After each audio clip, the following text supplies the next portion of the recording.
bakalan ujian sekolah ya, yang mana nanti ujian sekolah aplikasi perangkat lunak akan diadakan hari pertama ya, hari pertama tanggal 22 Maret 2021. Nah, nanti ketika pelaksanaan ujian, nanti mulainya itu startnya dari jam 7 ya, jadi jam 7 pagi. Nah, nanti kebetulan jumlah soal ujian sekolah kejuruan ini ada total 40 soal ya, yang mana 40 soal itu adalah pilihan ganda gitu ya. Nah, beda dengan mata pelajaran yang normatif ya, matematika, bahasa Indonesia, bahasa Inggris. Nah, itu bahasa Indonesia, bahasa Inggris itu ada 50 soal ya, pilihan ganda beserta listeningnya di dalamnya. Nah, jadi nanti siapkan kuota yang banyak gitu ya. Kan kalian baru dapat aja tuh, dapat apa kuota dari Kemendikbud. Nah, nanti kalau bisa apa namanya kuotanya jangan sampai tengah jalan habis gitu ya. Karena di situ di bahasa Inggris juga ada listeningnya. Nah, takutnya sampai jalanan nah, kuotanya habis gitu. Nanti lost connection, ulang dari awal. Nah, kemudian nanti matematika juga ada total 40 soal ya, matematika sama kayak kejuruan. Tapi 5 soalnya itu adalah esai gitu ya. Nah, jadi nanti esainya apa namanya berupa modal ya atau kalian biasa ujian itu.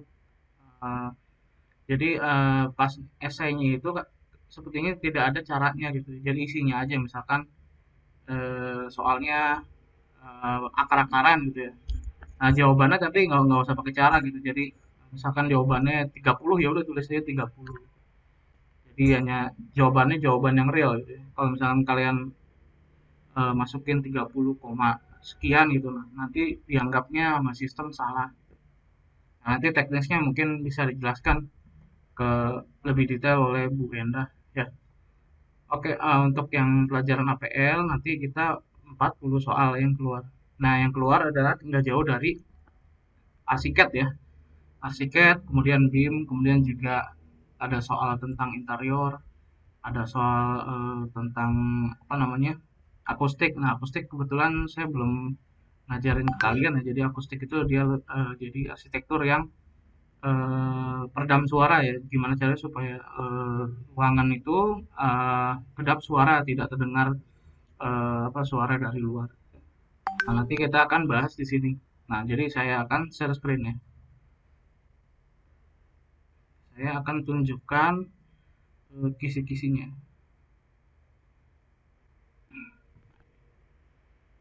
Apakah sudah terlihat? Apakah sudah terlihat? Udah, Sudah ya.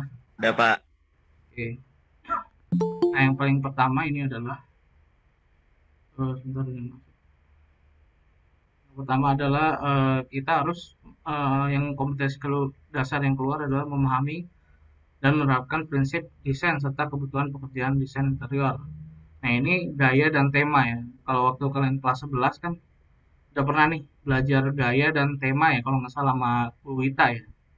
Nah, ini kemudian materinya yang akan keluar adalah macam-macam desain interior dan kemudian gaya dan tema interior. Nah, ini filenya udah saya share deh kalau nggak salah di grup. Nah, kalian coba buka juga gitu ya. Kalian dibaca-baca masuk. Ya, jadi tadi yang pertama materinya adalah macam-macam desain interior, kemudian gaya dan tema interior. Nah, kemudian soal yang saya keluarkan adalah, nah ini enggak, ini yang pasti udah pasti keluar ya indikator soal ini. Nah, yang pertama itu adalah ciri khas desain interior industrial gitu ya. Nah, di soal yang pertama ini yang saya tanyain tuh desain interior industrial itu yang kayak gimana gitu ya. Nah, biasanya kan kalau desain interior industrial itu dia dindingnya ini ya nggak unfinished gitu ya. Unfinished dan langit-langitnya tinggi. Contohnya ini saya searching di Google finishing interior industrial. Nah, Jadi contoh interior apa industrial tuh kayak gini. Jadi dindingnya dia nggak dicat ya. Nah, dia dindingnya nggak dicat sama sekali. Jadi dia cuman mengekspos ya, ekspos dari untuk plester kayak gini. Jadi dia bisa dikatakan dindingnya unfinished. Unfinished itu artinya tidak difinishkan, tidak diselesaikan gitu ya. Tidak dicat, kemudian tidak ada dekorasi apa-apa, jadi warnanya lebih cenderung abu-abu. Atau ada yang bentuknya batu bata gitu ya, jadi tidak diplaster nanti. Nah itu jadi dindingnya unfinished, kemudian langit-langitnya tinggi. Nah ini seperti ini, langit-langitnya tinggi sekali. Kalau dilihat yang lainnya memang seperti itu, dia lebih tinggi. Ini sih lebih yang kayak apa namanya finishing industrial. Nah ini langit-langitnya lebih tinggi aja gitu. Kemudian finishingnya dia apa namanya gak ada keramik, pokoknya gak ada cat kayak gini, dia finishingnya tinggi. Dan bahkan di beberapa desain pun biasanya kelihatan nih ada ducting, ada plumbingnya di atasnya, jadi benar-benar nggak ada langit-langitnya, nggak ada plafonnya di sini, jadi loss sampai atas gitu ya. Nah itu adalah ciri-ciri khas dari interior industrial gitu ya. Jadi dindingnya unfinished dan langit-langitnya tinggi. Nah ingat nanti pasti keluar itu. Oke, jadi kemudian yang selanjutnya nomor duanya ini ada pengertian desain interior. Nah, pengertian desain interior banyak sekali ya di Google gitu, kalian googling aja. Yang pasti jawabannya adalah desain interior itu adalah merencanakan ya, merencanakan kemudian menata dan merancang ruang interior dalam bangunan ya. Jangan dalam kamar, jangan dalam masjid, jangan di luar ruangan, jangan dalam kelas, tapi yang lebih umum gitu ya. Jadi merencanakan, menata, merancang ruang interior dalam bangunan. Jadi jangan spesifik gitu dalam kamar gitu, dalam masjid jangan. Jawabannya adalah dalam bangunan. Nanti coba diteliti lagi ya ketika baca soal, benar-benar dibaca karena banyak jebakan gitu ya. Jadi kalian harus teliti. Sebenarnya ini soalnya gampang banget ya. Cuman ABC-nya aja kadang mengecoh gitu. Tenang, jangan terlalu cepet-cepet karena ini waktunya 120 menit ya. Beda dengan UTS. Kalau UTS cuma 90 menit ya. Kalau kalian ujian sekolah waktunya sampai 120 menit. Jadi masih banyak waktu untuk kalian meneliti soalnya atau mengecek kembali. Oke, yang nomor 3 ada gaya interior vintage. Nah, gaya interior vintage yang kayak gimana sih? Coba kita lihat di Google. Interior vintage. Interior vintage. Nah, kalau interior vintage itu gayanya lebih kayak gini ya. Jadi dia lebih kayak modern gitu, minimalis. Tapi dia gaya-gayanya seperti retro gitu, kayak kayak apa namanya klasik ya. Hampir mirip-mirip dengan klasik. Nah, ini contoh gaya-gaya vintage gitu. Vintage itu artinya itu gaya-gaya yang lama gitu ya. Contoh-contohnya seperti ini gitu. Nah, nanti yang bakal dikeluarin di ujian yang seperti ini ya contohnya. Ini saya spoilerin dikit. Nah, ini yang kayak gini nih. Ini vintage. Udah segitu doang. Jadi, apa namanya? Yang selanjutnya lagi, nomor yang selanjutnya lagi. Oke, selanjutnya gaya pop art ya. Oke, pop art itu apa sih? Kalau pop art itu dia gayanya lebih nyentrek ya. Pop. Nah, dia gayanya lebih nyentrek kayak gini. Jadi di pop art itu banyak sekali paduan warna-warna kayak gini. Nah, kalian mungkin yang paling mudah membedakannya ini ya kalau pop art ya. Nah, ini pop art juga ada beberapa varian di dindingnya seperti ini. Nah, dia banyak foto-foto vintage kayak gini.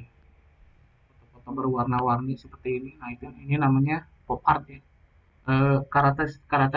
Karakteristiknya lebih kuat di sini pajangan-pajangan ini.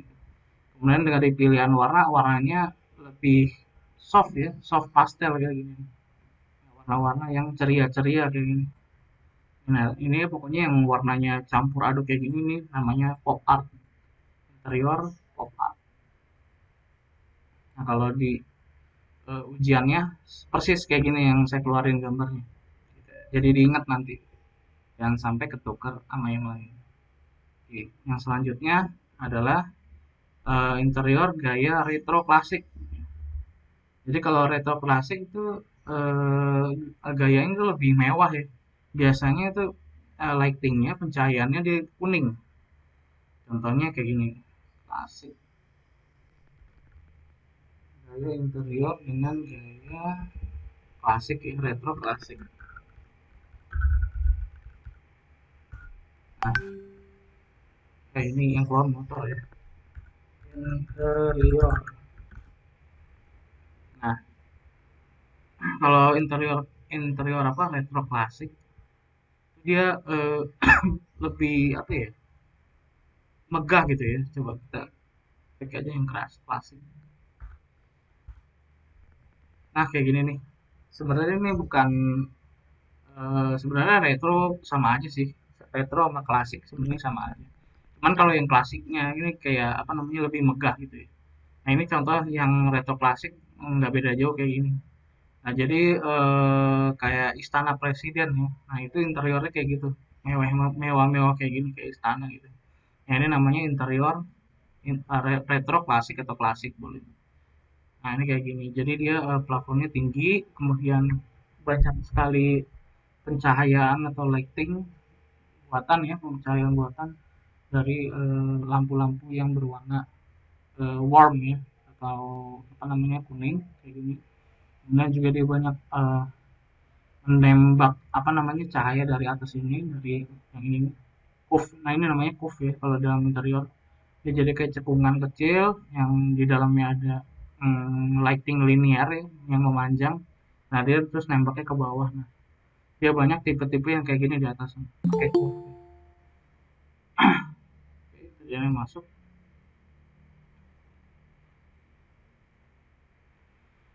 Ya, jadi yang klasik kayak gitu. Kemudian juga pemilihan interior furniture-nya dia kayak gini ya. Dia bentuknya kayak sofa-sofa yang mewah gini, kayu ukiran-ukiran itu. Ciri khas interior retro klasik banget gitu ya. Nah, jadi nanti yang bakal keluar di ujian gambarnya tuh yang kayak gini. Nah, yang kayak gini nih. Yang interiornya kuning-kuning pokoknya. Oke, nah itu bocorannya. Oke, yang selanjutnya yang bakal keluar adalah kita masuk ke interior ya, material interior. Nah, ini ada pola prinsip desain focal point, center point, unity, harmoni, dan proporsi ritme. Ya, ini adalah semacam principle of design gitu ya. Jadi focal point itu apa sih? Focal point itu adalah uh, titik poin ya. Sebenarnya yang harus kalian baca ininya aja. Itu yang ininya nggak usah nih, yang materi sama kompetensi dasar nggak usah. Jadi yang dibaca ininya aja nih, yang indikator soalnya yang bakal keluar. Nah, ini ada pola prinsip di desain ya, principle of design ini namanya. Nah, yang termasuk yang diantaranya adalah focal point. Focal point itu adalah titik ya, titik dari desain ya, yang unik gitu ya. Focal point dan center point. Contohnya kayak gini saya contohnya focal point on design. Nah, kayak gini contohnya. Misal dalam bangunan kalian, dalam fasadnya, itu semuanya warnanya abu-abu. Tapi ada satu warna yang menonjol. Nah, itu namanya focal point ya, atau center point. Contohnya dalam house. Nah, contoh kayak interior mana ya? Nah, kayak ini. Nah, kayak ini kan semuanya interiornya kan warnanya eh, apa namanya putih ya putih kemudian coklat didominasi dengan warna itu kemudian ada satu warna focal point di tengahnya itu ada warna biru-biru nah ini, warna yang bisa menangkap mata gitu langsung tertuju pada warna ini nah, ini namanya focal point atau point of interest nah yang dimaksud tadi ini focal point adalah itu gitu ya Misal, ya kayak tadi, jadi dalam satu ruangan didominasi kuning, nah tapi ada satu warna yang menonjol gitu, itu namanya focal point kalau dalam desain. Kemudian center point juga sama aja. Kemudian ada unity dan harmony ya. Coba kita lihat lagi di YouTube, unity and harmony. Unity and harmony in design. Nah, jadi unity dan harmoni dalam desain itu kayak gini. Jadi ada misalkan bentuk lingkaran, nah lingkaran semua, kemudian kotak ya, kotak semua. Kemudian di sini kotaknya juga ada berbagai proporsi, ada yang besar, ada yang sedang, ada yang kecil. Kemudian juga ada bentuk apa namanya geometri, tiga geometri seperti ini, tapi bentuknya berbeda dan juga dia berbeda warna. Itu macam-macam. Kemudian ada repetisi. Repetisi itu artinya bulat bentuk bulat-bulat gini lingkaran, tapi dia bentuknya berbeda gitu ya, size-nya berbeda. Nah itu namanya repetition. Kemudian ritme, ada yang bentuk lingkaran besar, kemudian lama-lama kecil. Nah itu namanya unity dan harmoni. Itu juga biasanya kita gunakan di rumah gitu ya. Kalau di rumahnya tuh apa ya? Nah, contohnya kayak gini deh. Nah, kayak gini kan di sini ada repetition ya dari eh, apa namanya pola jendela. Nah, pola jendela dia berulang gitu ya. Sehingga menghasilkan suatu kesatuan harmoni gitu ya. Kemudian kolomnya juga ya, apa namanya jaraknya sama. Kemudian ini meja meja tengah nih meja panjang kenapa ditaruhnya di tengah kenapa nggak di pinggir gitu kenapa nggak di sini naruhnya nah, karena untuk menjunjung harmoni itu dari unity dan harmoni itu makanya dia taruh di tengah agar ketika kita slice di tengah-tengah sini kita potong di sini dia kiri dan kanannya itu sama gitu ya ibaratnya kita mirror deh gitu nah itu namanya harmoni kalau misalkan ada satu misalkan ini saya pindahin ke sini pojok gitu ketika saya potong di tengah nah itu bakal beda gitu kiri kanannya bakal beda kalau ini kan kayak mirror nih nah itu namanya harmoni jadi kiri kanan itu seimbang nah jadi kayak gitu yang dimaksud dengan unity dan harmoni. Kemudian proporsi juga sama gitu ya. Besar kecil dia. Kalau dia lebih ke besar kecilnya. Kemudian ada ritme, ritme itu ya kayak tadi perulangan. Intinya dua ini ada di sini sih di harmoni.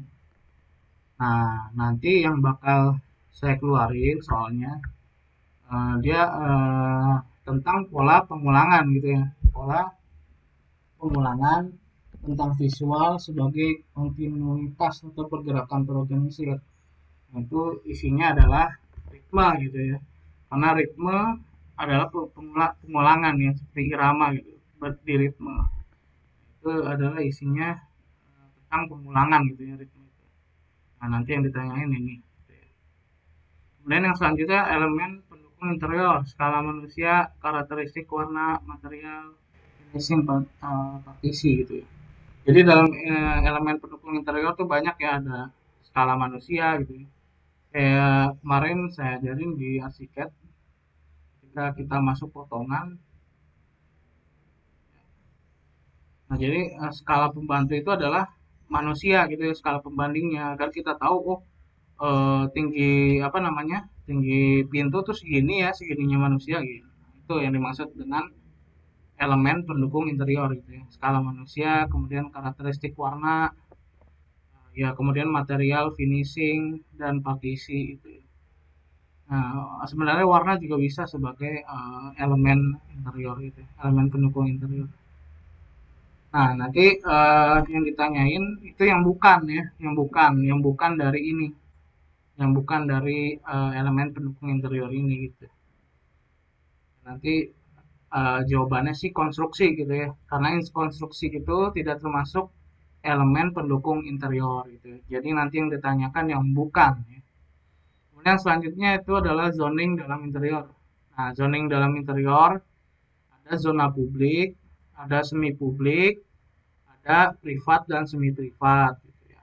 Jadi yang dimaksud zona publik itu adalah contoh gini, saya masuk ke lantai dasar. Nah, ini kemudian saya masuk teras. Nah, ini teras namanya ruang publik gitu ya. Ruang publik itu adalah ruang zoning zoning ya, sorry, zoning publik itu adalah zona yang bisa diakses oleh semua orang gitu ya. Kemudian ruang tamu. Nah, ini ruang publik juga, zoning publik. Jadi semua orang juga bisa masuk gitu ya. Tamu juga bisa masuk. Nah, kemudian masuk kamar tidur. Nah, kamar tidur ini adalah zona privat gitu ya.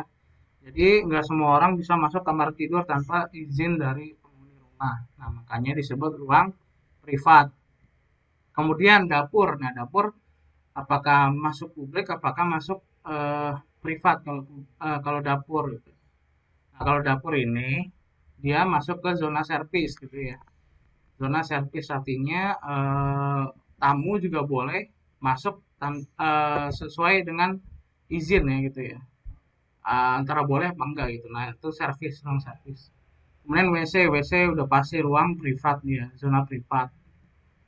Teras, teras masih ruang publik. Kemudian di bawah ini, di belakang ini ruang taman gitu ya. Taman ini termasuk ruang publik gitu ya. Tapi dia bedanya hanya berada di belakang gitu ya. Harus melalui sini ruang ini.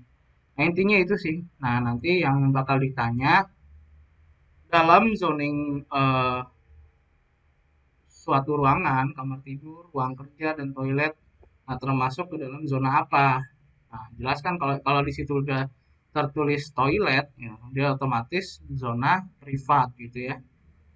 Soalnya orang lain, orang tamu itu nggak boleh masuk tanpa seizin. Nah, makanya termasuk ruang privat toilet itu.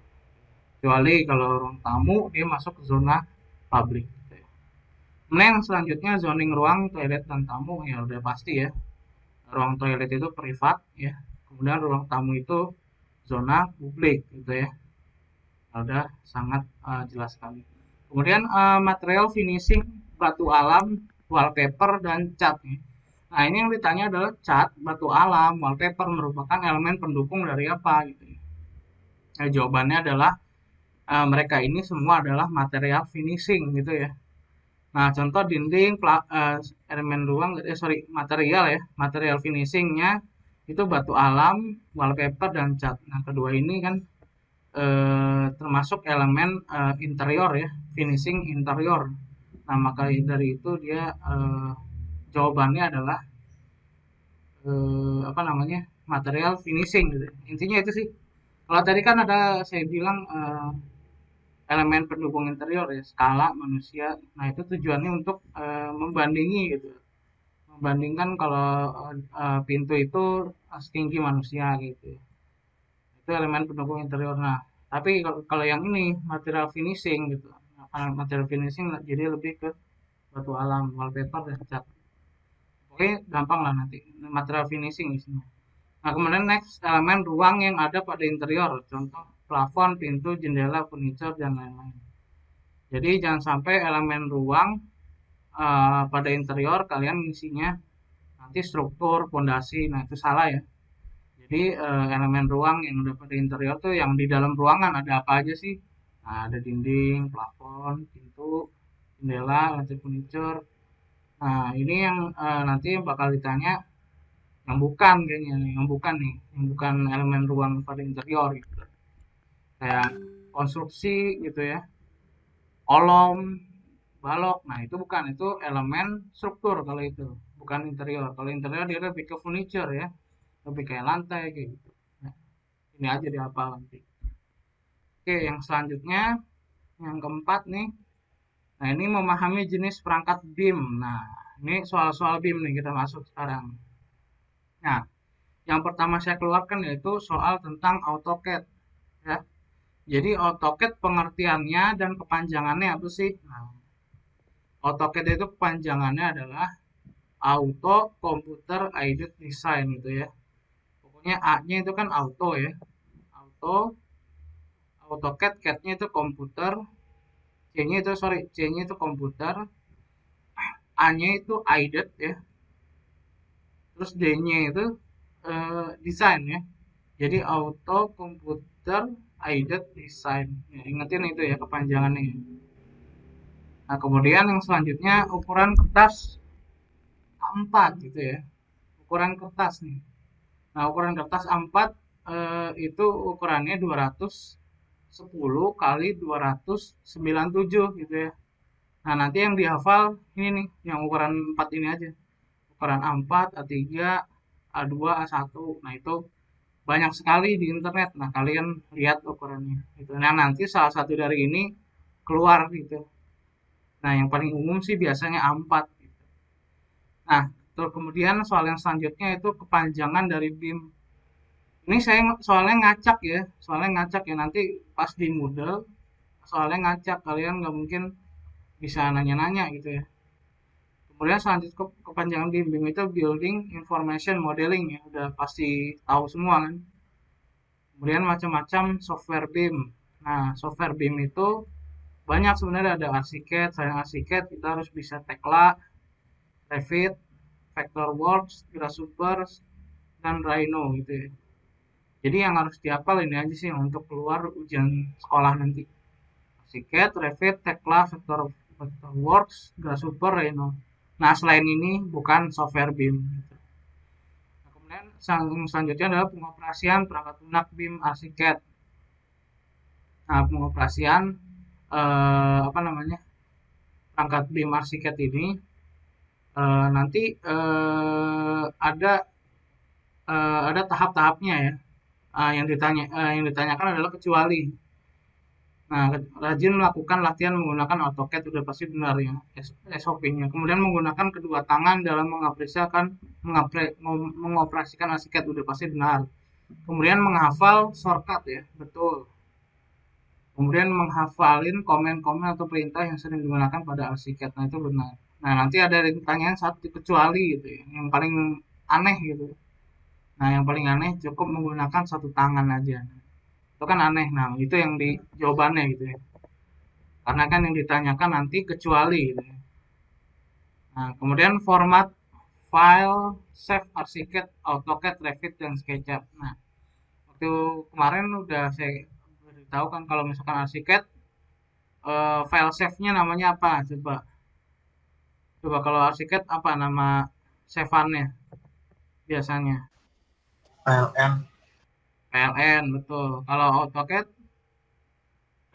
DWG, G, Revit,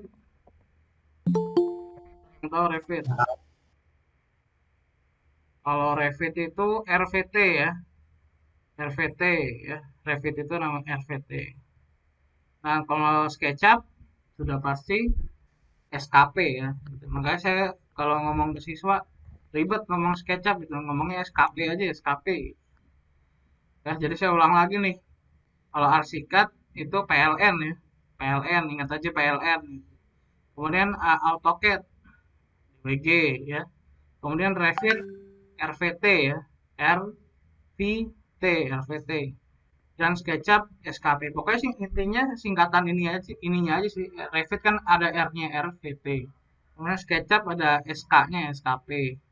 Kemudian AutoCAD, hanya AutoCAD sama Archicad doang sih yang beda. AutoCAD kan DWG kan. Nah, kalau Archicad PLN gitu ya. Yang beda ini doang. Archicad PLN, AutoCAD DWG. Nah, sisanya Revit sama SketchUp hampir sama RVT dan SKP. Oke, kemudian yang selanjutnya fotogrametri. Nah, mungkin ini belum saya ajarin ya di kelas 12. Sebenarnya ini saya ajarin di kelas 11 nih. Fotogrametri pada 3D gambar BIM. Nah, jadi fotogrametri itu adalah proses pengambilan gambar ya dari apa namanya udara. Nah, itu biasanya apa namanya dilakukan pada proyek-proyek yang menerapkan BIM gitu ya. Nah, jadi nanti yang bakal ditanyakan mana ya? Bentar, saya cari dulu. Fotogrametri.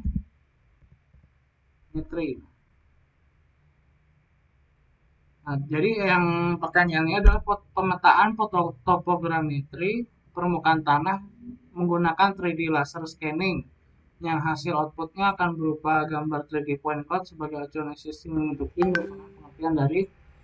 Nah, jadi saya buka dulu nih materi kelas 11 BIM ya sebenarnya.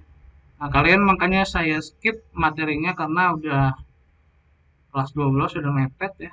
Jadi Jadi saya skip, ntar materinya ada di grup.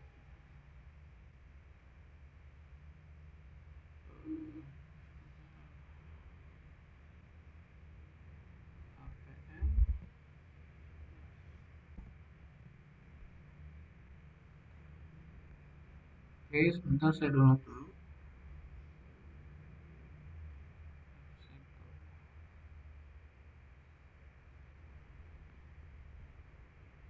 Nah ini nih,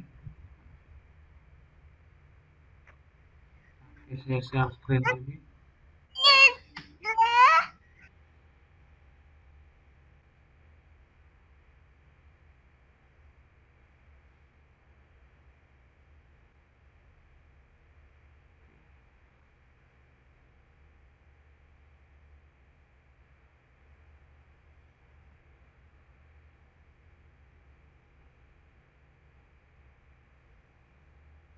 Bukan ini. Nah ini ya, udah terlihat kan ya?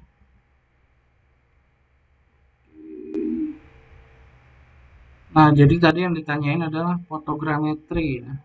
Nah, ini pemetaan dengan 3D laser scanning untuk pekerjaan aksesibilitas dan fotogrametri gitu. Jadi kalau udah industri 4.0 itu tidak lagi kalian mengukur di lapangan menggunakan meteran gitu secara manual. Nah, sekarang udah zamannya fotogrametri. Jadi fotogrametri itu adalah kita jadi ibaratnya kayak pakai drone ya, pakai drone nanti drone-nya otomatis dia ngemoto dari atas gitu ya, kayak gini nih, dia ini drone yang moto dari atas. Nah, dan nanti hasilnya itu akan berupa gambar JPEG ya, kemudian dikonversi jadi bentukan 3D, jadi point cloud. Nah gitu, jadi foto yang difoto sekian banyak ya dari berbagai titik, kemudian dikonversi atau dirubah menjadi bentukan dimensi seperti ini. Nah, itu namanya fotogrametri. Nah, fotogrametri itu sebenarnya ada dua jenis alatnya gitu ya. Ada yang menggunakan kayak gini ya di bawah ya, laser scanningnya. Kemudian ada juga yang menggunakan drone seperti ini gitu. Nah, ini pemetaan dengan 3D laser scanning untuk pengerjaan aksesibilitas atau fotogrametri. Nah, awalnya kalau di kalian di proyek kan kayak gini nih, masih kosongan nih, itunya lahannya gitu kan, belum ada bangunannya, belum ada desainnya. Nah, kemudian difoto deh tuh sama drone gitu, sama sama ini namanya alat 3D lasernya. Kemudian nanti kita dapat hasil rekamannya gitu, berupa point cloud, berupa 3D gini sebagai untuk nanti kita ngedesain pas masuk ArchiCAD-nya gitu ya. Jadi pas masuk ArchiCAD tuh udah ada 3D tanahnya kayak gini. Jadi kalian tinggal desain aja. Jadi udah tahu nih, oh konturnya segini gitu, ketinggiannya itu segini, tanah yang lepas ini, nah gitu. Nah, itu ada namanya fotogrametri. Nah, ini apa namanya? Termasuk apa namanya? Kerjaan yang baru gitu ya di industri 4.0 gitu. Nanti kedepannya akan seperti ini gitu ya. Jadi kalau BIM itu nanti pendukungnya akan menggunakan fotogrametri gitu. Sekarang di kontraktor udah mulai menggunakan metode ini gitu ya. Jadi menggunakan drone ini. Nah, ya jadi namanya nama perusahaannya itu Faro gitu ya. Jadi ini sekedar kalian tahu aja sih, pemetaan dengan 3D laser scanning gitu. Jadi intinya lahan yang kosong gitu ya. Kemudian pakai alat ini bisa tahu ketinggian tanahnya berapa. Kemudian nggak hanya jadi foto doang, tapi bisa jadi 3D gitu ya. Yang nanti 3D ini bisa jadi acuan kita untuk membangun menggunakan software BIM, menggunakan ArchiCAD atau Revit gitu ya. Nah, kayak gitu sih, itu sih kalian materi yang miss aja. Ini sebenarnya saya ajarin kalian ini harusnya. Tapi karena mepet ya udahlah langsung prakteknya aja gitu. Makanya kelas 11 saya ajarin ini dulu biar tahu BIM itu apa. Nah, ini sebenarnya banyak banget nih software BIM, nggak cuman ArchiCAD aja, ada Revit, ada apa namanya? Ada Rhino, ada Solibri, ada Tekla, ada ArchiCAD, ada Grasshopper. Nah, banyak banget sebenarnya software BIM itu, nggak cuman satu dua gitu ya. Tapi yang kita pakai, kita fokuskan hanya yang ArchiCAD aja gitu ya. Malah nanti saya tahun depan pengen belajar tentang Revit gitu ya. Jadi gitu sih. Nah, jadi nanti yang bakal keluar, yang bakal ditanyakan adalah eh, pengertiannya gitu ya. Pemetaan topografi, pokoknya kalau ada topografi, pokoknya isinya fotogrametri gitu ya. Pokoknya kalau ada topografi kan ilmu tanah tuh. Nah, jawabannya pasti fotogrametri. Intinya itu sih. Itu cuman sekilas saja tadi ya. Tentang pengertian tentang fotogrametri. Oke, lanjut lagi. Yang selanjutnya, eh, simbol utara pada gambar set plan. Nah, simbol utara pada gambar set plan itu gimana sih? Contohnya gitu. Nah, itu sudah dia selalu menunjuk ke atas ya. Ya. Jadi sebenarnya simbol itu ada gak sih kalau di potongan? Ada gak kalau di potongan simbol itu? Simbol utara. Ada gak simbol utara itu kalau di potongan? Nggak ada, Pak. Gak ada ya. Nah, jadi Biasanya di plan, set plan. set plan betul. Jadi kalau misalkan ditanya apa namanya? Simbol utara ada pada gambar, nah jawabannya pasti gambar set plan gitu ya, nggak mungkin gambar potongan atau yang lain. Pokoknya isinya adalah set plan. Gitu. Nah kemudian next nih, yang terakhir nih. Nah ini terakhir, enggak sih, yang kelima nih. Nah ini banyak nih, memahami menerapkan prinsip dasar perintah arsiket. Nah ini banyak banget yang keluar. Ada komen, ada gambar arsitektur, terus software renderingnya. Nah ini sebenarnya yang paling dekat sama kalian sih sebenarnya. Kalau kalian udah bisa lancar arsiket, perintah dasarnya udah pasti kalian bisa libas semua nih pertanyaan ini. Ini perintah AutoCAD ya. Yang pertama yang basic dulu AutoCAD itu. Hatch, array, offset, extend, mirror. Nah ini sebenarnya udah kalian pahami semua kan. Kalau perintah AutoCAD kayak hatch kan tinggal pencet H ya, H enter hatch. Nambahin arsiran gitu kan. Terus perintah array, offset gitu ya. Nah, sebenarnya sih yang ditanya heads. Nah, kalian apalin aja yang heads. Sambil dicari array itu juga apa gitu. Takutnya kalian ada soal lagi tuh yang keluar tentang gitu. Mirror. Gitu. Nah, nanti coba dilihat lagi perintahnya apa nih, mencet apa. Kemudian perintah trim pada AutoCAD gitu ya. Udah pada tahu semua kan kalau trim dengan TR gitu ya. Trim terus spasi dua kali tetek gitu ya. Nah, itu perintah trim pada AutoCAD. Kemudian komen multiline pada AutoCAD.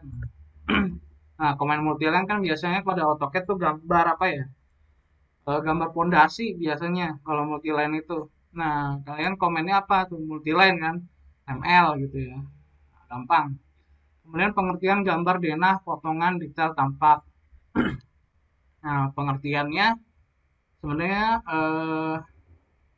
gampang ya. Coba ya, saya searching dulu yang ditanya nanti apa. Pengertian gambar denah. Jadi pengertian gambar denah potongan itu sebenarnya gampang ya. Jadi gambar denah tuh apa aja gitu elemennya yang ditunjukkan di dua dimensi gitu. Misalnya dinding gitu. Kalau di potongan tuh kayak gimana? Dia tampak apa gitu ya? Dari atas atau dari bawah. Kalau denah kan memotong 1 meter dari bawah lantai ya. Nah kalau potongan kan memotong sisi bagian tampaknya. Nah, kemudian detail itu adalah gambar yang lebih detail dari gambar, misalkan di denah kita mau detailkan denah kamar mandi, berarti ya itu termasuk detail juga. Kemudian detail juga banyak arsiran, pokoknya tampilan yang lebih mendetail gitu, yang lebih lengkap. Kemudian tampak dan lain. Ini saya rasa sih udah bisa jawab semua. Yang ditanyain juga kayaknya kalian udah tahu semua sih. Nah, kemudian perintah AutoCAD untuk menganggap titik garis, midpoint, endpoint. Nah ini contohnya kan kayak kalian gambar di AutoCAD kan itu ada titik-titik tuh.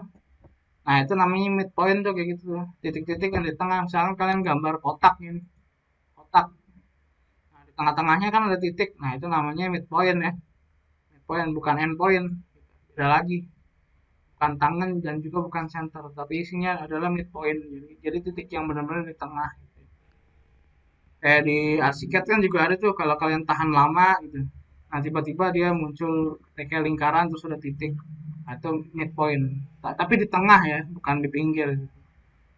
Kalau endpoint itu di pinggir ya. Pokoknya yang keluar nanti midpoint. Kemudian macam-macam software rendering. Nah, ini rendering nih. Nah, V-Ray ya, V-Ray udah tahu semua kan, itu dia masuknya di SketchUp biasanya kalau V-Ray itu, yang rendernya lama tapi hasil kualitasnya lumayan bagus. Tapi ya cuman satu gambar aja berjam-jam ya rendernya itu V-Ray. Gitu. Nah, kemudian ada yang selanjutnya nih yang baru nih Twinmotion gitu. Twinmotion sama sebenarnya metodenya kayak Lumion gitu ya. Jadi dia real time rendering atau kita bisa kayak main game di dalamnya kayak WSHD ngejalaninnya gitu ya, bisa kita ganti-ganti material secara real time gitu ya, beda dengan V-Ray. Kalau di V-Ray kita ganti material tuh agak ribet gitu, melihatnya berubahnya apa nih, apa nggak ketahuan. Nah, kalau di Twinmotion sama Lumion dia real time gitu, langsung ketahuan kita ganti material apa, kemudian mau berapa tingkat dia apa namanya refleksnya, kemudian juga reflection, kemudian apa sih namanya guratannya atau teksturnya mau berapa besar gitu ya tingkatannya. Nah, kemudian ada D5 nih. Nah, D5 dia biasanya sama juga kayak Lumion, cuman dia lebih detail aja. Biasanya buat buat interior nih kalau D5. Nah, tapi speknya lebih tinggi dia. Jadi harus menggunakan spek komputer yang lebih berat ya dibanding dengan Lumion dan Twinmotion. Harus menggunakan GTX 1080 kalau nggak 1060 kalau nggak salah. Dia lebih berat. Nah, kemudian ada Unreal Engine lagi. Unreal Engine ini biasa digunakan pada industri game ya. Dan juga beberapa sekarang digunakan industri arsitektur gitu ya. Dia sama kayak Lumion, Twinmotion tapi lebih advance ya apa namanya tampilannya. Pokoknya lebih ribet lah kayak orang IT gitu ngedit-ngedit materialnya. Tapi dia lebih realistis gambarnya gitu. Dan sangat berat sekali UI4 itu. Kemudian dari yang terakhir adalah Enscape gitu. Nah, Enscape ini eh, Enscape kalau Enscape itu ringan dia, lebih ringan dari Twinmotion dan Lumion gitu ya. Sama seperti Twinmotion Lumion tapi lebih ringan. Biasanya dulu teman-teman saya mahasiswa arsitektur dia menggunakan Enscape ini bagi yang laptopnya apa namanya kurang bagus speknya gitu ya. Tapi beberapa juga dipaksa pakai Twinmotion sama Lumion bisa juga sih, cuman yang lag gitu. Nah, jadi itu ya macam-macam software rendering, V-Ray, Twinmotion, Lumion, D5, Unreal Engine 4, Enscape ya. Jadi selain ini kayak misalkan ada di dalamnya ada Archicad, Revit, Tekla. Nah, itu bukan, itu software modeling ya. Itu software modeling. Kalau ini yang ditanya adalah software rendering, beda ya. Kalau rendering itu jadi gambar mentah kita jadiin realistis gitu. Nah, itu namanya rendering. Nah, kalau modeling kita ya benar-benar buat dari nol, buat 3D-nya gitu ya. Kayak di Archicad, kayak di SketchUp, kayak di AutoCAD, kayak di nah itu adalah software modeling. Ya, jadi yang keluar nanti rendering. Selain ini pokoknya. Kecuali yang ditanya. Kemudian komen setting dialog pada Archicad. Nah, kadang rata-rata siswa saya tanyain, coba buka setting dialognya. Ah, setting dialog itu apa sih Pak? Gitu. Nah kan kemarin saya baru kasih tahu gitu, kan CTRL-T gitu. Nah, yang biasa kalian buka tuh di Archicad CTRL-T, nah itu namanya setting dialog ya. Jadi eh, ketika kita klik dinding misalnya ya, dinding, kemudian kita pencet CTRL-T. Nah, ini adalah setting dialog namanya ya. Nah, gitu ya. Contohnya gini lagi, kita klik door, kemudian kita klik CTRL-T. Nah, ini adalah setting dialognya si si pintu gitu ya. Nah, kayak gitu. Nah, CTRL-T juga bisa kita klik langsung di sini, di info box. Nah, yang ada logo pintu nih kita klik aja. Nah, dia otomatis muncul gitu ya. Kalau kita lamain di sini nih, dia muncul info tuh. Setting dialog, buka kurung, CTRL plus T. Nah, itu ya. Nah, jadi CTRL-T itu adalah bentuk detailnya dari info box ini. Ini kan toolbox nih yang kiri nih. Ini info box. Nah, info box kan dalamnya ada ini nih, CTRL-T. Nah, ini jadi setting dialog ini adalah tampilan yang lebih detail dari info box gitu. Nah, nanti kalau ditanya komen setting dialog apa sih? Nah, ini gitu. Kemudian bisa bisa juga nanti pertanyaannya dibalik gitu. Contoh CTRL-T itu komen apa sih? Nah, komen untuk setting dialog. Nah, jangan sampai lupa ya. Kemudian yang selanjutnya toolbar nih. Toolbar navigator, klik option, toolbox, info box dan status bar ya. Nah, toolbar navigator yang mana? Kalau di Archicad. Nah, navigator yang mana? Nah, kalau navigator yang kanan ini ya. Nah, ini namanya toolbar navigator nih yang ada. Tuh, yang atas kanan. Iya, betul. Yang ada project Ya. map, view map, ada layout book, dan ada publish set. Kalau saya sebutnya ini dunia 1, 2, 3, 4. Nah, ini navigator namanya yang kanan. Kemudian lagi quick option. Nah, quick option tuh yang mana? Quick option. Nah, kalau quick option itu Bawahnya. yang Bawahnya bawahnya navigator. navigator. Nah, di sini ya, bawah kanan bawah adanya. Ya. Fungsinya quick option apa sih? Untuk ngefilter gitu ya. Biasanya di sini yang sering dirubah-rubah itu LCO-nya. Nah, LCO-nya apa yang mau ditampilin gitu ya? Potongan kah? Denakusen kah? Pola plafon. Nah, kemudian biasanya di apa namanya? Quick option ini yang sering dirubah juga nih GOC biasanya. GOC-nya apa sih? Nah, GOC-nya biasanya ini pola lantai. Nah, kalau pola lantai berarti GOC-nya preliminary pattern plan gitu ya. Nah, nanti bisa dirubah-rubah pokoknya di sini. Nggak cuman GLC sama GOC aja gitu. Kita bisa yang lebih advance lagi di sini gitu. Kita bisa ngefilter gimana caranya supaya pintunya nggak kelihatan gitu. Nah, kemudian tampilannya jadi warna bisa semua di sini sebenarnya gitu. Nah, makanya kita harus rajin-rajin mengulik gitu ya di sini. Intinya nanti ujian sertifikasi kalian banyak ngulik di sini nih di quick option ini di kanan bawah ini gitu. Intinya kalau gambarnya udah lengkap semua nih, nah kalian tinggal plot-plotin aja di sini. Kalian filter apa yang mau kelihatan gitu. Nah, nanti kalian bakal banyak ngutak-atik ini quick option gitu ya. Oke. Terus lagi yang selanjutnya, yang ditanya apa? Toolbox. Nah, kalau toolbox sudah pasti yang paling kiri ya, toolbox nih. Nah, ini kalau saya pecah, toolbox begini nih tuh. Nah, ini ada arrow, ada marquee gitu ya. Kemudian wall, door, dan yang lain-lain. Nah, ini ada toolbar itunya, subsetnya ya, desain, desain contohnya itu wall, door yang lain, kemudian dokumen. Nah, ini ada dimensi, kemudian level dimension, menambah konteks, terus fill, terus line, dan yang lain-lain. Kemudian yang satunya lagi more ya. More ini buat nambahin grid ya, yang 1, 2, 3, 4 nih. Nah, ini namanya grid. Kemudian wall end, corner, dan yang lain-lain. Biasanya kita kalau ke more itu pakainya ini doang nih, grid. Paling sama spine nanti ya. Spine nanti buat gambar side plan. Nah, nanti saya kirimkan video tutorialnya. Oke, jadi toolbox tuh biasanya saya taruh paling kiri. Nah, kenapa paling kiri gitu? Awalnya kan biasanya di atas nih, toolbox kalau kalian baru install Archicad, biasanya di atas ini nih. Pokoknya ginilah vertikal. Apa namanya horizontal gini di atas gitu ya, bukan di kiri. Nah, biasanya saya keluarin gini, terus saya taruh paling kiri toolbox. Nah, kenapa paling kiri? Karena di industri biasanya kalau di dunia pekerjaan dia begini settingannya gitu ya. Toolboxnya ditaruh di kiri sama dia. Kemudian info boxnya di sebelah kanannya. Gitu. Awalnya ini di atas semua gitu kan. Nah, tapi kita keluarin nih agar toolbox sama info boxnya saling bersebelahan. Fungsinya apa? Agar ketika kita klik misalnya pintu kan, nah nanti langsung keluar infonya di kanannya gitu ya. Kita nggak usah susah-susah lihat ke atas ini gitu. Nah, jadi ini settingan yang udah paling bagus gitu ya.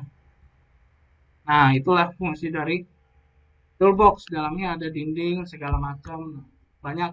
Kemudian ada info box. Nah, info box tadi yang saya bilang di kanannya ya, di kanannya si toolbox ini. Dia berisi tentang informasi-informasi dari toolbox yang kita klik. Contoh kita klik kolom, ada yang muncul informasi tentang kolom.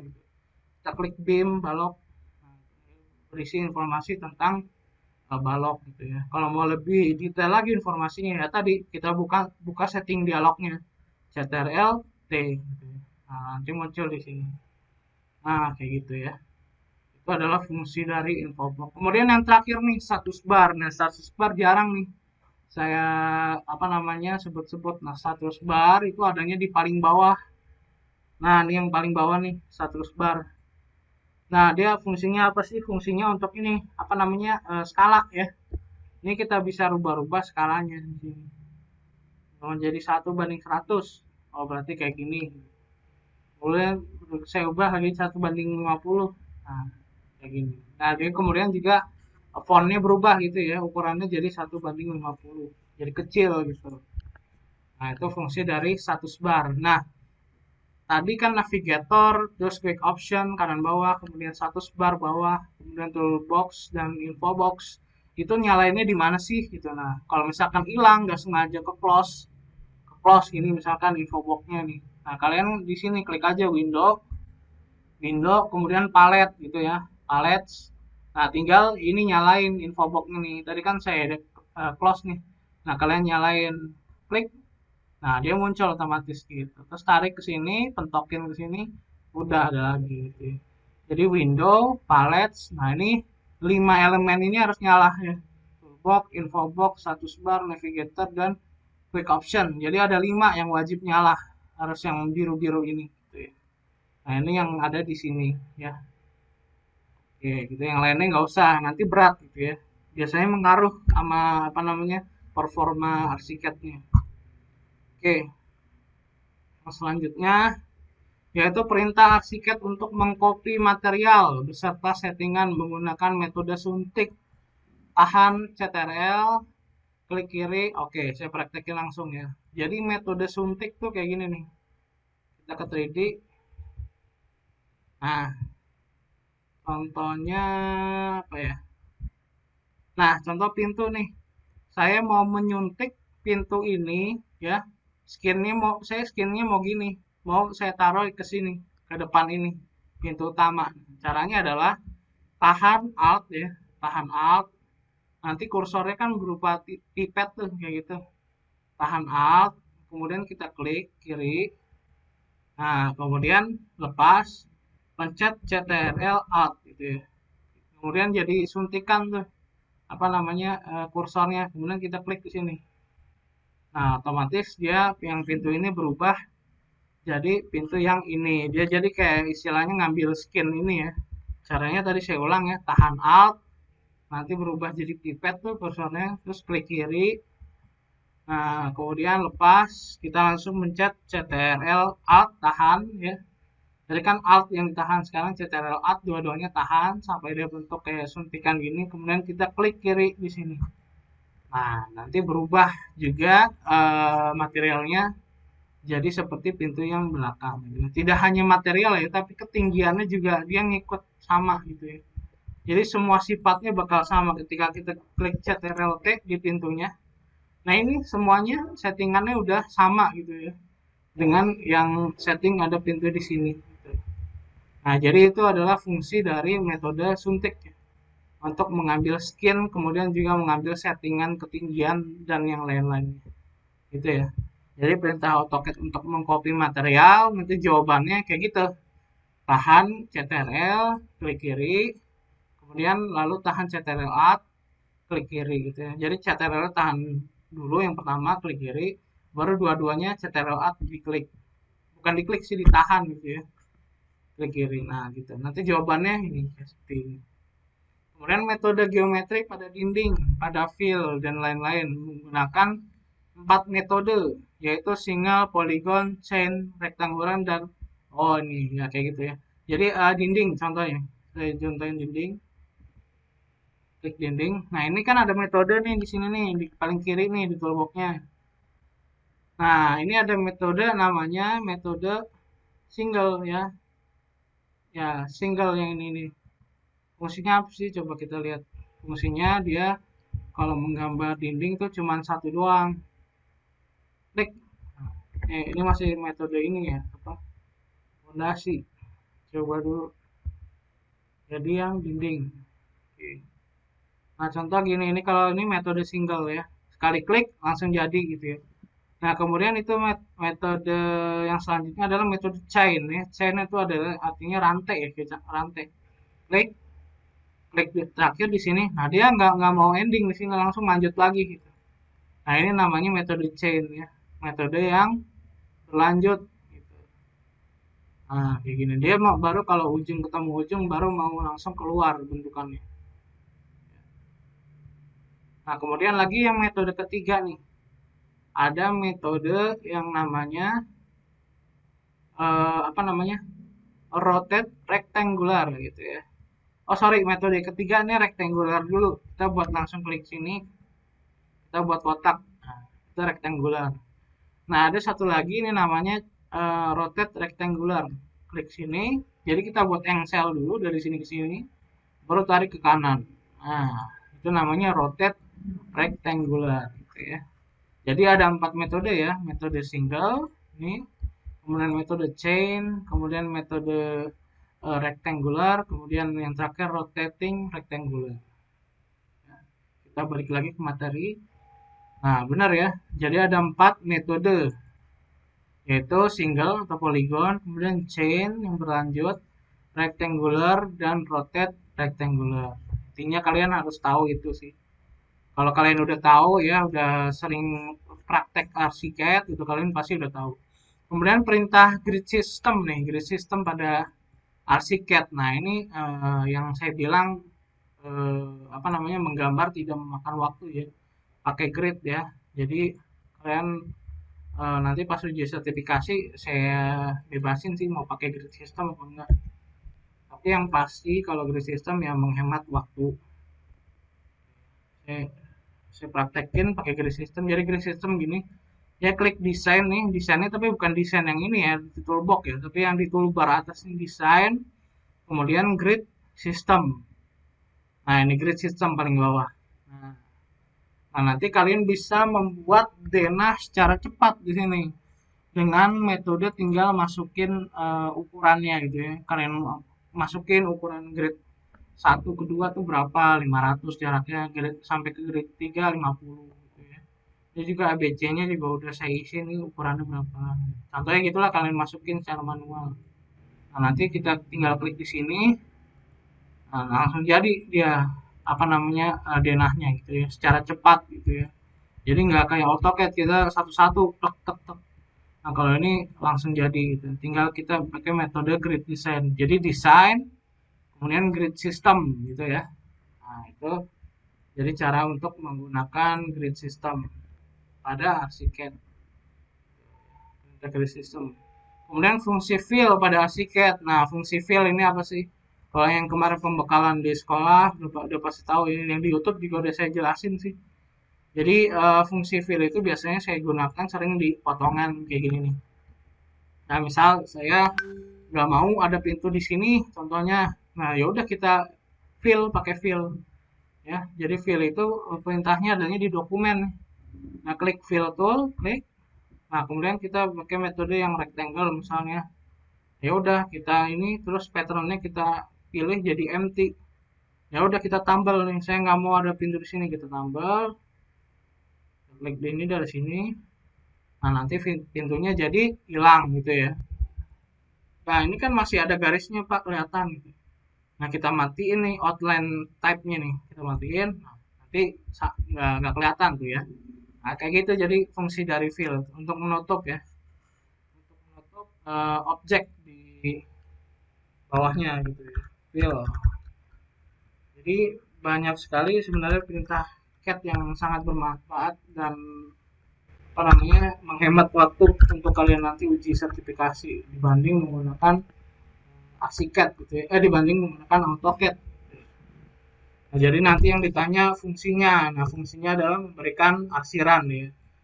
Arsiran pada potongan secara manual dan tidak diproyeksikan ke 3D. Nah, jadi kalau gambar fill ini kan saya kasih arsiran ya sekarang nih. Nah, kita tinggal rubah aja dia.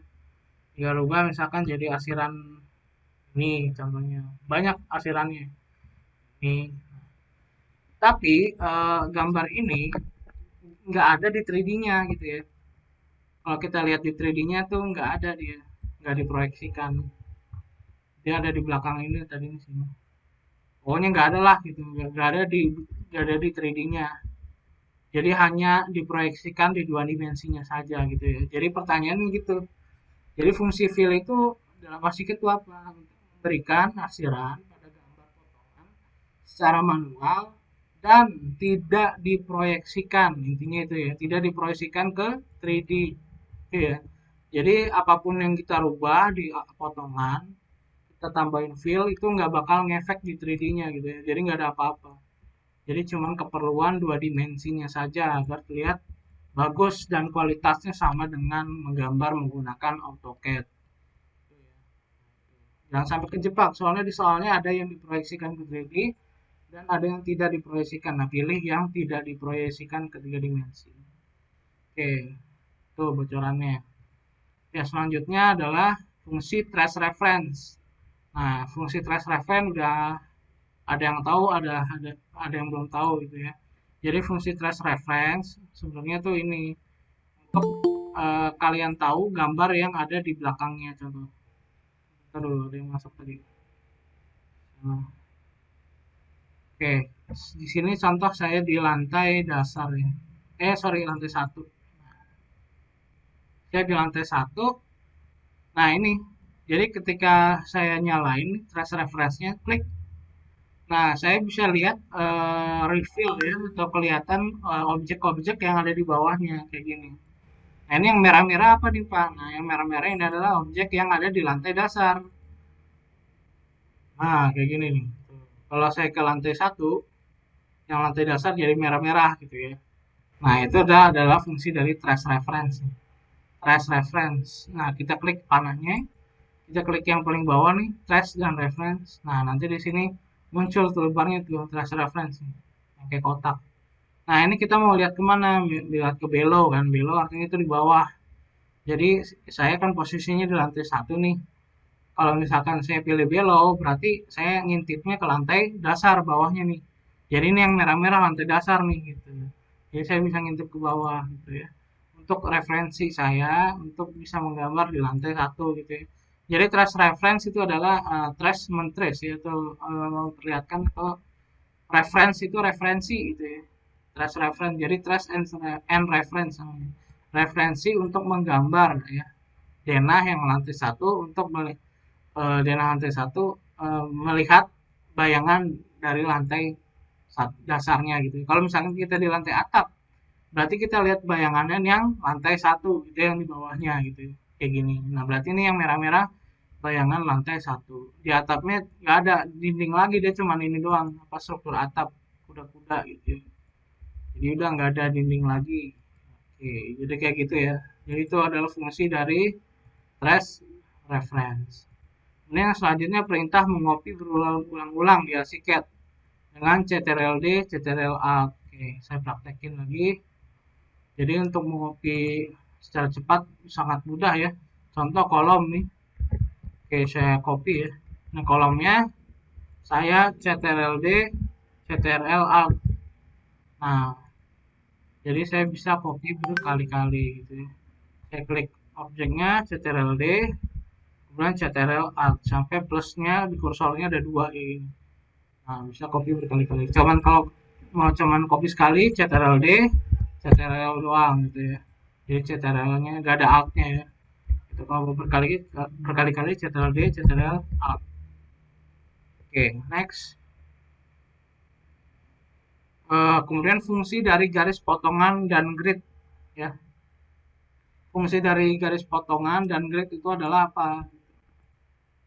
Saya cari dulu ya, fungsi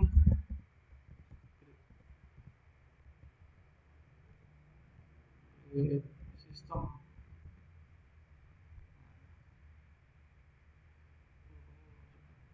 Nah, fungsi grid itu sebenarnya ini ya untuk apa namanya yang ada di pinggir-pinggir apa namanya gambar. Contohnya kayak gini.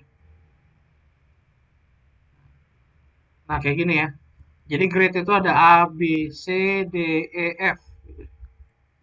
GHI, JKL, bahkan bisa sampai Z gitu ya kalau banyak dindingnya. Biasanya itu kalau di project-project besar kayak mall gitu ya.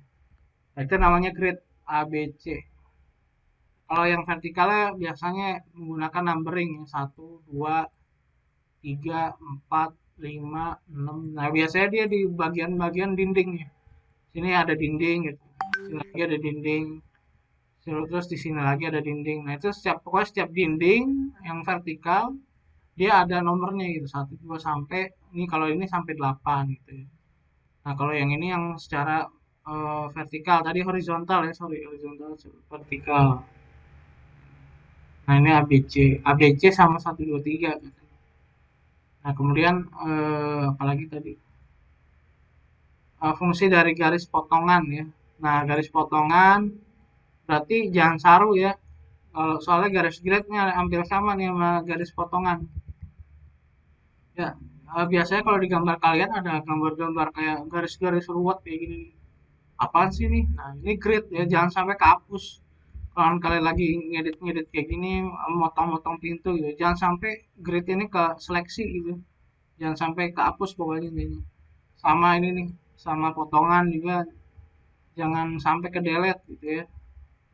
Nah, jadi kalau mau misalkan mau ngedit sesuatu, mau mindahin sesuatu, jangan sampai kolom misalkan diseleksi gitu. Nah, ininya nggak sengaja ke seleksi gitu ya, si potongannya. Udah ketika CTRL-D, pindahin kolomnya, udah potongannya berubah lagi gitu ya. Sayang kan, potongannya padahal udah detail gitu ya. Nah, nanti yang di sini bakal berubah lagi gitu. Yang udah kita taruhin ini malah kosong nanti. Nah, gitu ya. Jangan sampai nanti ujian sertifikasi kayak gitu. Saking dituntutnya untuk cepet tapi gambarnya malah acak-acakan. Oke, itu adalah fungsi dari apa namanya grid ya dan potongan. Kemudian detail tangga. Nah, detail tangga yang dimunculin tuh apa aja nanti. Nanti ada gambarnya sih. Nah, yang dimunculin ya pasti kecuali pondasi ya. Nah, jadi nanti saya akan kasih gambar tangga nih. Saya akan kasih gambar kayak tangga kayak gini. Ya, yang ditunjukkan pada detail tangga tuh apa aja. Kalau railing, iya kan benar. Kemudian ada struktur tangga, iya. Finishing lantai, iya. Keterangan FFL, iya. Nah, kemudian nanti yang ditanyain yang tidak ditunjukkan pada detail tangga itu apa? Yang tidak ya berarti pondasi gitu. Di sini kan nggak ada gambar pondasi kan? Ya udah berarti isinya pondasi gitu. Nah, intinya banyak pertanyaan yang format itu kecuali gitu ya. Jadi hati-hati terkecoh. Yang harusnya gampang malah nanti salah gitu. Kemudian yang selanjutnya memunculkan pet palette pada slab atau lantai. Nah, memunculkan pet palette gampang dia. Hanya klik sekali aja sih pinggirannya. Contohnya ini slab ini nih. Kita klik pinggirnya, klik. Nah, kemudian dia muncul pet palette. Nah, ini namanya pet palette-nya. Yang ini nih. Nah, kemudian kita klik slab, klik ujungnya, sudut, itu juga keluar pet palette. Nah, tapi beda ya pet palette-nya. Lebih dikit dan fungsinya biasanya untuk membuat kayak fill gitu ya. Bukan fill sih, fillet namanya. Jadi dia menumpulkan gitu. Beda sama yang kita klik pinggirannya. Dia keluar pet palette yang lebih lengkap. Nah, jadi nanti yang ditanya cara memunculkannya gimana gitu. Cara memunculkan pet palette itu. Nah, tadi klik pinggirannya gitu ya, isinya itu. Kemudian perintah untuk mengorbit pada arsiket 3D. Nah, mengorbit itu berarti hubungannya dengan 3D ya. Nah, cara mengorbit dalam 3D itu adalah dengan menggunakan shift ya, tahan shift, kemudian klik scroll ya. Nah, kemudian tinggal gerakin kayak gini. Kalau kita lepas shiftnya, nah dia bakal begini geraknya gitu ya, atas bawah atas bawah. Kalau kita tahan shiftnya nanti bisa mengorbit. Gitu. Pokoknya tahan shift, kemudian klik scroll pada mouse, kemudian gerakin mouse-nya. Nanti bisa mengorbit di 3D seperti ini. Nah itu jawabannya nanti ketika ujian. Itu ya perintah untuk mengorbit di 3D arsiket, pencet shift, tahan shift, kemudian tahan scroll mouse, kemudian gerakin mouse. Intinya itu. Nah, yang terakhir nih menerapkan prosedur pembuatan gambar pencahayaan buatan atau gambar akustik ruang. Nah, ini sih yang miss nih, materi ini yang miss. Karena waktu itu saya lebih fokus ke arsiteknya gitu untuk kalian uji kompetensi ini gitu. Nah, material busa, karet peredam bunyi. Nah, jadi nanti ada pertanyaan seperti ini. Nah, material akustik tuh yang materialnya itu seperti apa gitu. Akustik itu bukan yang itu ya, bukan yang gitar-gitar gitu ya. Tapi akustik di sini adalah akustik dalam interior ya, bukan akuistik tapi akustik. Ya bahannya apa aja biasanya untuk peredam bunyi gitu ya. Nah, material busa biasanya. Biasanya kalau kalian lihat YouTuber tuh di studionya kan biasanya ada kayak busa-busa nempel tuh di dindingnya. Nah, itu fungsinya agar studionya dia ketika apa namanya berbicara atau streaming nggak kedengaran sampai keluar gitu ya.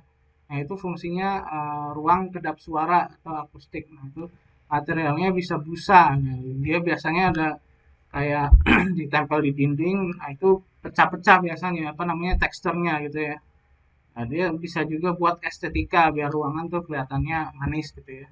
Nah, kemudian ada karet peredam bunyi. Nah, karet peredam bunyi biasanya ditempel di pojok-pojok apa namanya pintu biasanya biar suaranya nggak kedengeran sampai luar gitu ya. Biasanya kalau ada jendela atau pintu, nah ini dipakein karet peredam bunyi gitu ya. Kemudian ada lagi satu lagi sebenarnya AC gitu ya.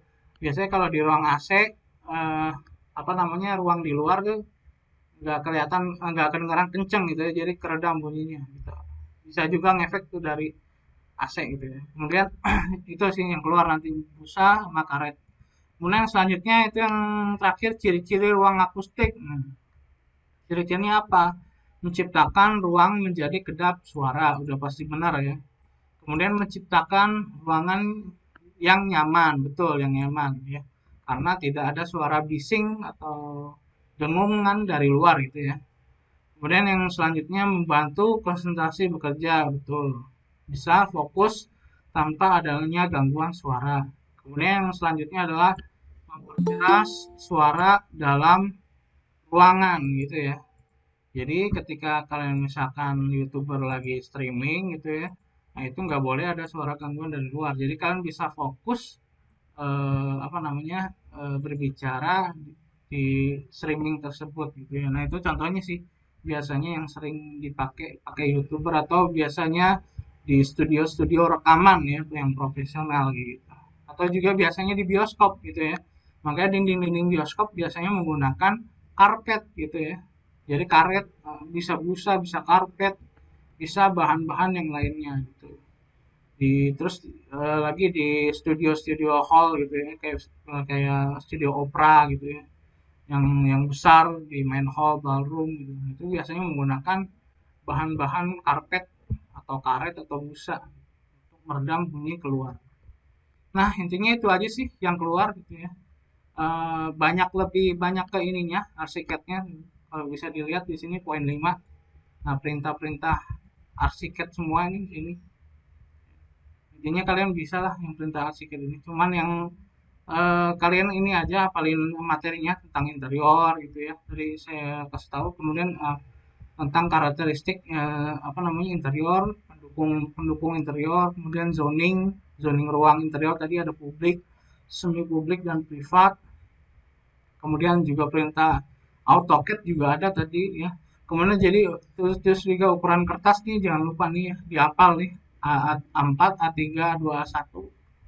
Kemudian apa namanya pertanyaan gampang ya, kepanjangan BIM, kepanjangan AutoCAD, apa namanya software BIM apa aja gitu. Nah, ini bisa kalian pelajari sambil lihat-lihat di Google gitu ya. Sebenarnya sebagian besar udah saya kasih tahu sih di sini apa aja yang keluar gitu. Nah, selebihnya kayak ini nih, kayak ukuran kertas kalian cari di Google ya, sisanya gitu ya. Oke, kayak gitu. Sampai sini mungkin ada pertanyaan dari kalian terkait apa namanya yang akan keluar materi di US. Itu sudah saya bagiin ya di grup ya. Sebentar saya ping dulu. Apakah sekalian ada pertanyaan sampai sini terkait apa yang keluar?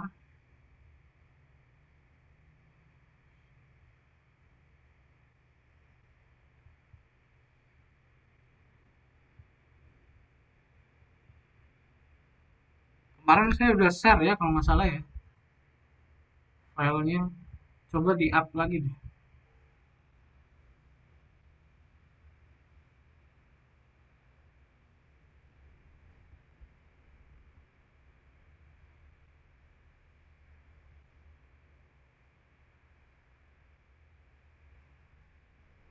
Halo, halo.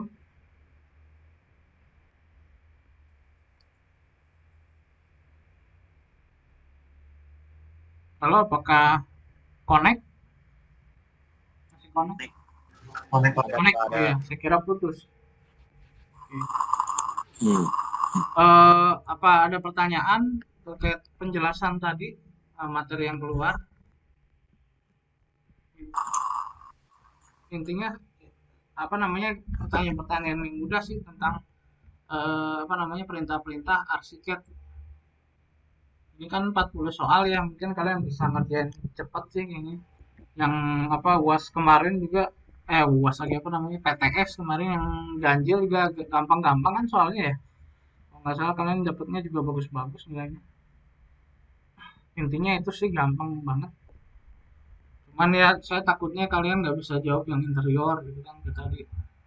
Soalnya kan materinya juga saya kurang kemarin dijelasin. Jadi banyakkan yang arsiteknya. Nanti paling kalau interior yang keluar sih ini apa? Yang tadi ya, yang vintage. Sorry, yang ya vintage, gaya vintage. Terus juga yang retro pop art ya. Kemudian sama yang klasik. Itu doang sih yang keluar gambar-gambarnya. Oke, apa ada pertanyaan? Jovan, Rudi, Angger, Ibnu, Cukup Pak. cukup ya. Oke, kalau gitu nanti bisa dibaca-baca lagi. PDF-nya juga udah saya kirim itu yang materi tadi kisi-kisinya. Oke, nanti dibaca-baca lagi, kemudian sambil lihat di Google ya pengertian-pengertian kayak kepanjangan BIM yang lain-lain gitu. Ya, semoga nanti kalian di pelajaran aplikasi perangkat lunak ini bisa mendapatkan nilai yang bagus ya, tidak hanya di APL juga tapi juga pelajaran lainnya. Oke ya. Oke, terima kasih yang telah hadir. Mungkin saya akhiri aja. Silakan Rudi dipimpin doanya.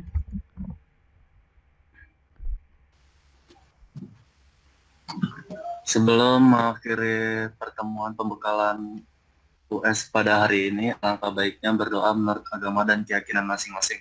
Berdoa dimulai.